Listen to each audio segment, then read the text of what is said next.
شروع اللہ کے نام سے جو بڑا مہربان اور نہایت رحم کرنے والا ہے۔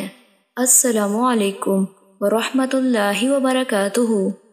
حضرت ابو ہریرہ رضی اللہ تعالیٰ عنہ بیان کرتے ہیں کہ رسول اللہ صلی اللہ علیہ وآلہ وسلم نے فرمایا، اگر ہجرت کی فضیلت نہ ہوتی تو میں انصار کا ایک فرد بننا پسند کرتا، اور اگر دوسرے لوگ کسی وادی میں چلیں اور انصار ایک وادی یا گھاٹی میں چلیں تو میں انصار کی وادی یا گھاٹی میں چلوں گا۔ حضرت عائشہ رضی اللہ تعالیٰ عنہا سے روایت ہے، انہوں نے فرمایا، رسول اللہ صلی اللہ علیہ وآلہ وسلم جان لیوا قرض اور گناہ سے بہت زیادہ پناہ طلب فرمایا کرتے تھے۔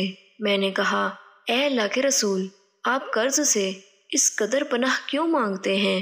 آپ نے فرمایا، اس لیے کہ جو شخص مقروض ہو جائے یعنی قرض تلے دب جائے، وہ بات کرتا ہے تو جھوٹ بولتا ہے اور وعدہ کرتا ہے تو خلاف ورزی کرتا ہے۔